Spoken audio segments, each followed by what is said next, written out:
실화를 그려내는 한국 영화가 할리우드 영화와 가장 크게 다른 지점은 바로 실화를 드러내는 방식에 있습니다. Based on True Story라는 짧은 문장으로 시작해서 등장하는 모든 인물을 실명으로 거론하는 할리우드의 영화와, 이 영화는 실화에서 영감을 얻었지만 이 영화에 등장하는 지명, 인물, 사건은 전부 허구입니다 따위의 긴 문장으로 시작해서 등장인물의 이름을 모조리 바꿔야만 하는 한국 영화, 특히 조선시대의 인물의 경우에도 후손들의 항의가 두려워 인물의 이름을 바꿔야만 하는 한국 영화의 현실을 바라보면 묘한 생각이 듭니다. 물론 21세기에도 한국 영화가 소송에 걸리거나 특정 장면이 삭제되는 일은 있었습니다. 그때 그 사람들이 좋은 예죠.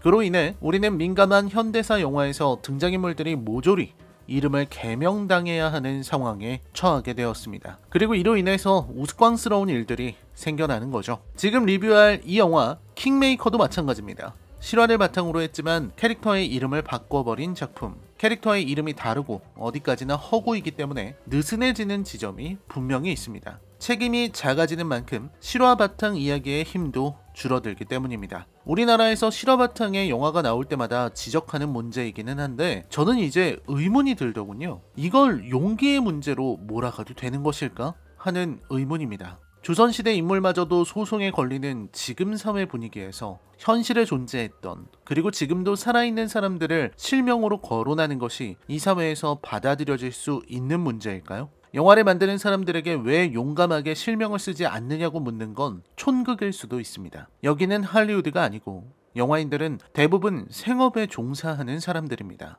특히 감독은 영화 한 편 한 편에 자신의 생의 일부를 갈아넣기 마련인데 거기에 대고 용기를 운운하면서 위험을 감수하라는 요구를 하는 건 무리죠. 표현의 자유와 대중예술 작품에서의 표현의 문제는 어떤 계기가 필요합니다. 그리고 우리 사회에서 표현의 자유가 어떤 의미인지, 대중예술 작품에 쓰이는 끊임없는 검열이 언제쯤 헐거워질 수 있는지에 대해서는 논의가 필요하다는 것이 제 의견입니다. 서론이 길었습니다. 킹메이커는 뛰어난 작품입니다. 변성현 감독의 연출과 배우들의 뛰어난 연기가 만나서 만들어낸 장면들은 그 자체로 가치를 지니고 있습니다. 완벽한 영화라고는 할 수 없지만 이 정도의 작품이라면 영화관에 가서 관람하기에 부족함이 없다고 하겠습니다. 이 앞으로는 킹메이커에 대한 치명적인 스포일러가 포함되어 있습니다. 감상에 유의하시기 바랍니다. 리뷰 시작합니다.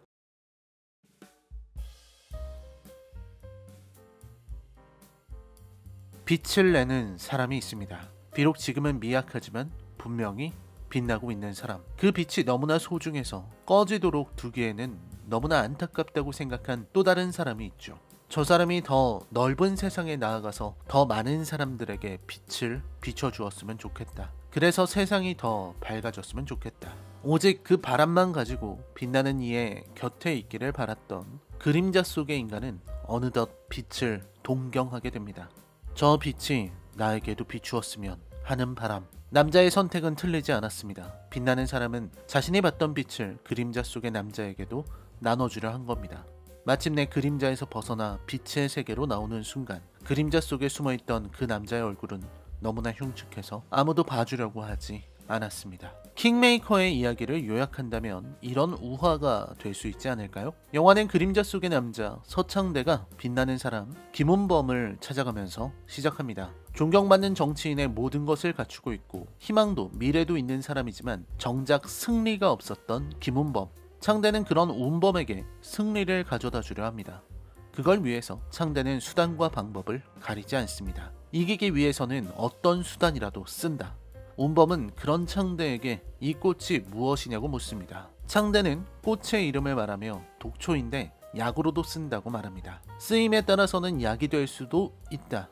운범은 그 말에 창대라는 이름의 독을 받아들입니다. 독. 창대는 상대를 물면 놓아주지 않는 강력한 독침을 지닌 사람입니다. 이기기 위해서는 무슨 수단이라도 다 동원합니다. 공화당원인 척 행세를 하며 평판을 낮추기도 하고 계략을 써서 공화당이 나눠준 물건들을 회수, 다시 라벨만 바꿔서 신민당이 준 것처럼 바꾸기도 합니다. 상대에 대한 마타도어와 네거티브를 서슴지 않고 때때로 위험한 일을 진행하는 데에도 주저함이 없습니다. 그리고 영화는 그 과정을 아주 리드미컬하게 유쾌하게 표현합니다. 그리고 그렇게 김은범은 또다시 승리합니다. 1967년 목포의 선거마저 승리로 이끈 창대는 마침내 중앙정치의 세계로 나아갑니다. 그리고 1971년 대한민국은 일대 변혁을 마주하게 됩니다. 물론 그보다 더 큰 변혁은 대한민국의 현대사에서 깊은 어둠으로 남게 되지만 그건 이 영화가 그리는 영역이 아니죠. 이 영화의 뛰어난 점은 셋으로 구분해서 말할 수 있을 겁니다. 하나는 실화에 충실한 재현, 다른 하나는 감각적인 연출, 마지막 하나는 메시지의 표현이죠. 배우들의 연기 또한 훌륭하지만 이는 마지막에 언급하도록 하겠습니다. 실화의 재현이 좋았습니다. 60년대 초반의 일은 물론이고 67년 목포에서 있었던 선거에 대한 이야기, 그리고 연설에 있어서도 뛰어난 고증을 보입니다. 박정희 정권 시절의 분위기, 당시 선거를 대하는 사람들의 마음가짐, 아직 산업화가 다 진행되지 않았던 시대에 시골이 주는 인상, 사람들이 중요하게 생각했던 것들, 그리고 이어지는 40대 기술론과 역사적인 이야기가 전부 좋았습니다. 다만 실화를 재현하는 데에 있어서 실제 인명을 사용하지 않는 부분은 여전히 비판의 대상이 된다고 생각합니다. 그 이유는 마찬가지로 마지막에 말하기로 하죠. 아무튼 김은범은 김대중, 박지수는 박정희, 김영호는 김영삼입니다.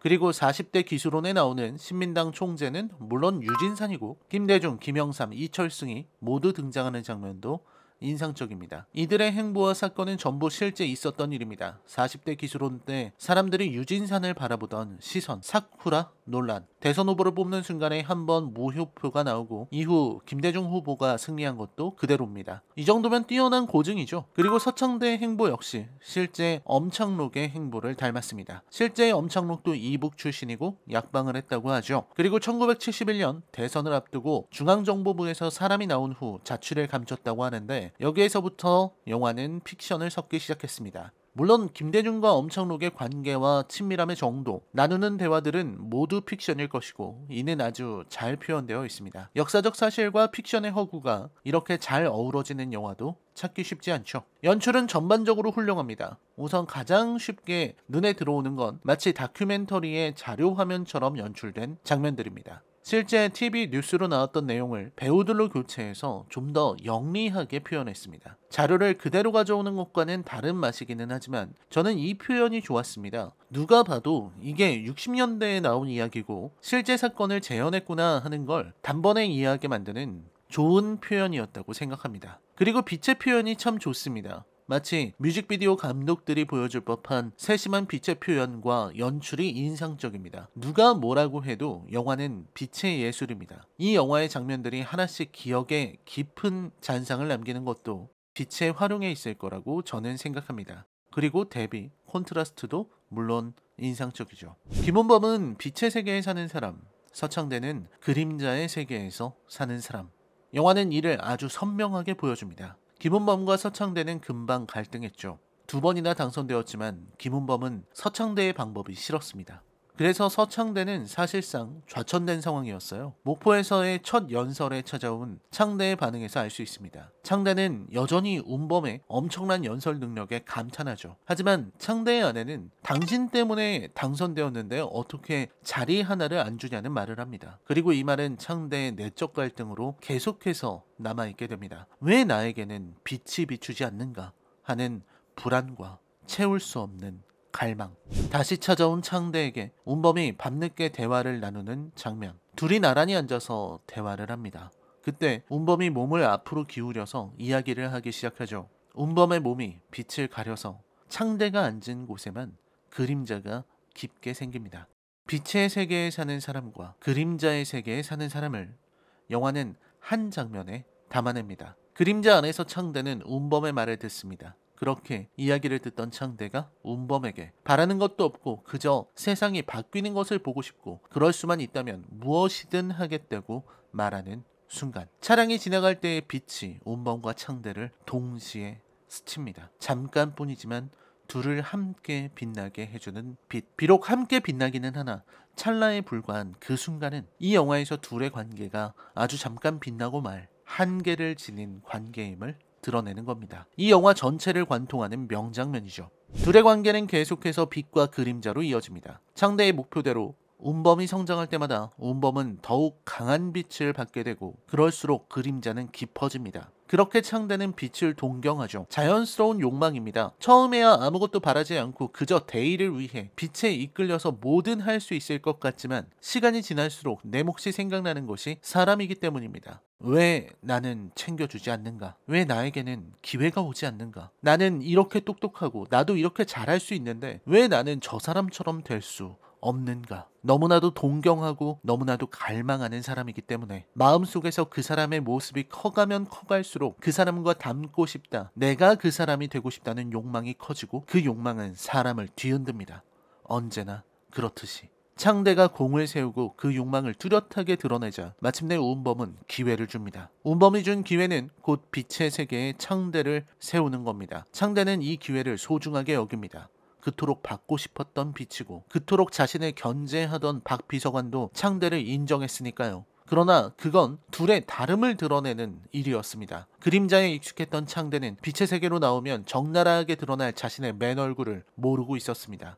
세 번째 총선이 끝난 1967년 중앙정보부장과 이 실장이 찾아왔을 때 둘의 살벌한 라이벌 관계를 목격한 창대에게 이 실장이 하는 말이 있습니다. 창대 씨의 방법은 대놓고 할 수 있는 게 아니라고 말입니다. 그렇게 이 실장은 중정에서 같이 하자는 제안을 할 수 있을 겁니다. 그들의 목적은 이 시대의 그림자를 드리우게 하는 것이니까 그 어둠으로 창대를 완벽하게 감쌀 수 있는 거죠. 예비군을 없애겠다고 인터뷰한 운범은 금방 위기에 처합니다. 예비군 폐지론 자체는 운범이 오래전부터 가지고 있었던 정책이기에 숨길 수가 없지만 문제는 이 위기를 어떻게 극복하느냐는 겁니다. 단숨에 2인자의 자리에 올라온 창대에게 모두의 시선이 모이는 순간 창대는 자신있게 준비한 카드를 꺼냅니다. 하지만 그 카드는 창대에게 너무나 소중했던 이길 수 있는 승리의 카드는 빛의 세계에서는 통용될 수 없는 것이었습니다. 그 카드는 창대의 민낯이었고 주위에서는 창대의 민낯에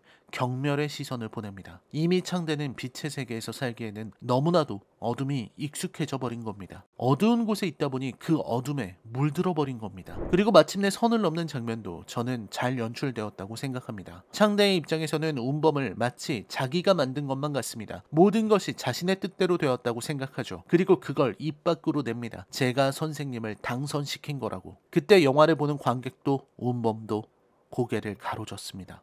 그게 아니니까. 그건 사실이 아니니까. 연출은 여러모로 좋았습니다. 과거 서울의 배경도 잘 합성했습니다. 박 비서관이 건물 옥상에서 의원이 된 선배와 대화를 나누는 장면에서 나오는 옛 서울의 모습은 제법 자연스럽게 합성되었습니다. 그리고 각 장면마다 의미를 둔 연출들이 좋았습니다. 김영호가 총재를 찾아왔을 때 예의를 갖춰 말하라 는 말에 의자에 앉지 않고 탁자에 앉는 장면, 그리고 그 순간 김영호가 총재보다 위에서 내려다보는 모습을 연출한 건 탁월했다고 생각합니다. 노골적인 타이밍도 좋았습니다.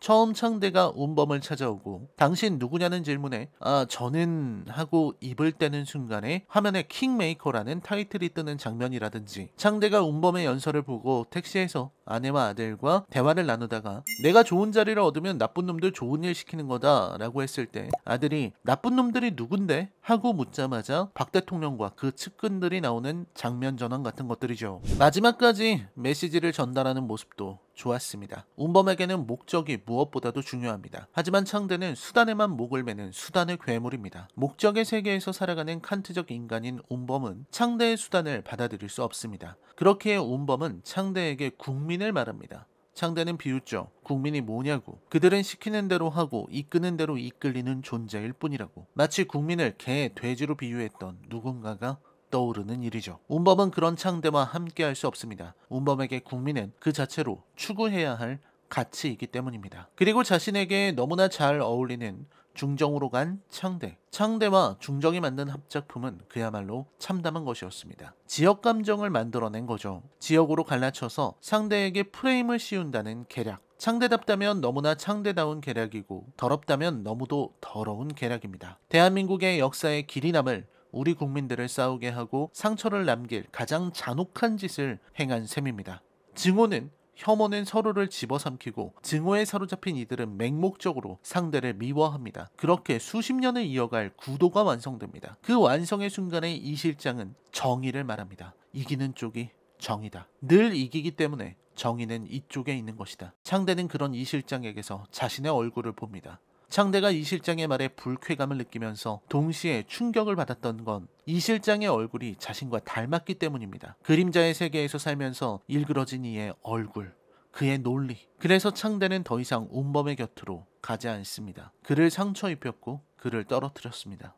하지만 그보다 더 중요한 건 운범의 곁에 이 실장과 같은 얼굴을 한 사람이 있어서는 안 되기 때문입니다. 그 외에도 영화에 좋은 점이 많았습니다. 배우들의 연기도 연출도 아주 훌륭합니다. 설경구의 김은범 연기는 정말 대단했습니다. 나는 저 영산강에 대해로 시작하는 연설은 지금까지도 회자되는 명연설인데 그걸 아주 인상 깊게 묘사했습니다. 설경구는 모델이 되는 김대중과 전혀 닮지 않았지만 영화를 보다 보면 그에게서 국회의원 시절에 대통령 후보 시절에 김대중이 보입니다. 가끔씩 겹쳐 보일 때가 있어서 깜짝 놀랄 정도로요. 그만큼 묘사가 훌륭했다는 겁니다. 이성균의 연기는 오래도록 칭찬받을 만합니다. 이성균이 표현하는 그 감정의 기복은 아무나 할 수 있는 게 아닙니다. 그리고 이성균이 욕을 하면 이상하게 매력적으로 느껴집니다. 그리고 조우진은 거의 미쳐있더군요. 조우진은 원래도 이런 연기를 기막히게 잘하는 사람이지만 이번에 보여준 이 실장은 거의 미소에서 살기가 느껴지는 수준이었습니다. 웃고 있는 얼굴로 사람에게 위협을 줄 수 있다는 걸 증명함과 동시에 그 음험한 살기가 스크린을 넘어 관객에게 곧장 전달된다는 인상을 받았습니다. 하지만 아쉬운 부분도 있습니다. 우선 그게 진행이 평이하다는 점을 들어야겠습니다. 후반부는 너무 평이하게 진행되어서 초반에 당겨놓은 긴장감이 느슨해지는 것이 여실히 느껴졌습니다. 그리고 굳이 1980년대 이후의 모습까지 그릴 필요가 있었는지 의문이 들었습니다. 김은범과 창대의 재회가 꼭 필요한 일이었을까요? 실제 김대중과 엄청록이 개인적으로 만났는지는 알 수 없지만요. 실명을 사용하지 않는다는 것도 아쉬운 대목입니다. 김은범의 모델은 김대중입니다. 하지만 영화는 김대중이라는 이름을 쓰지 않기 때문에 문제가 생겨납니다. 만약 이 이야기를 허구라고 한다면 저는 이 김은범이라는 인물의 표현이 좋지 못하다는 괴상한 비평을 해야 합니다. 김은범이라는 인물은 왜 이렇게 흔들리지 않는 신념을 가졌으며 김은범이라는 인물이 이토록 뚜렷한 목표를 지녔고 김영호와 같은 인물에 대한 설명은 왜 없느냐고 물어야 하는 겁니다. 우스꽝스러운 비평이죠.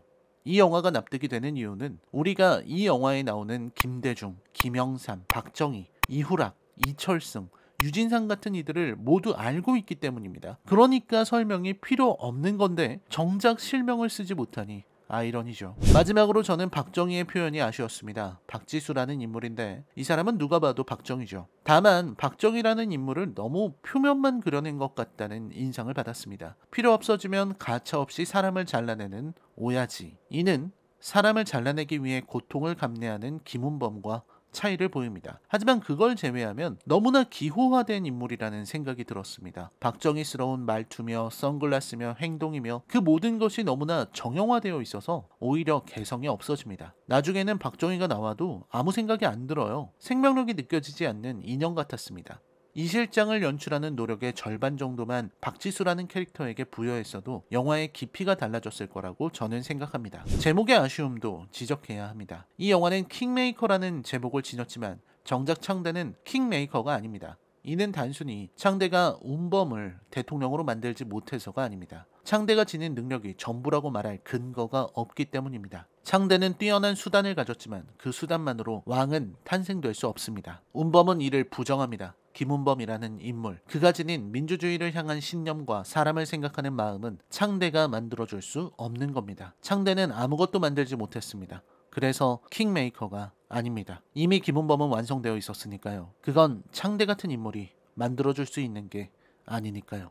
이제 마무리할 시간이군요. 킹메이커에 대한 제 평점은 10점 만점에 7점입니다. 오랜만에 본 흔치 않은 좋은 영화였습니다. 김대중이라는 사람이 지닌 기막힌 연설 능력, 그가 중시하는 가치, 그의 약점, 인간적인 면을 드러내는 것이 모두 좋았다고 생각합니다. 하지만 정작 김대중이라는 사람이 지녔었던 신념, 민주주의를 향한 강한 열망, 그리고 그가 걸어야 했던 고난과 투쟁의 이야기가 잘 비치지 않는 것은 아쉬웠다고 하겠습니다. 전반적으로 연출, 이야기에 있어서 부족함은 없는 수작이라 생각합니다. 이 정도의 작품을 만든 것만으로도 훌륭했습니다. 마지막으로 창대와 운범이 나누는 대화가 좋았습니다. 달걀을 훔쳐가는 이웃에게 어떻게 하겠느냐는 창대의 질문에 다음날 달걀을 들고 이웃집에 찾아가서 인사하겠다는 운범의 답이 오래 기억에 남더군요. 그래요, 김대중이라는 사람은 그런 사람일 겁니다. 창대의 똑똑함과는 전혀 다른 해법. 그럼에도 바뀌지 않는다면 자신보다 똑똑한 사람, 방법을 아는 사람을 찾아가서 어떻게 해야 할지 묻겠다는 것까지 훌륭했습니다. 병 감독은 이미 이상적인 정치인의 그림을 그려놓고서 김은범을 표현했던 것 아닐까요? 라이너의 컬처 쇼크 영화 리뷰는 계속됩니다. 시청해주셔서 감사합니다.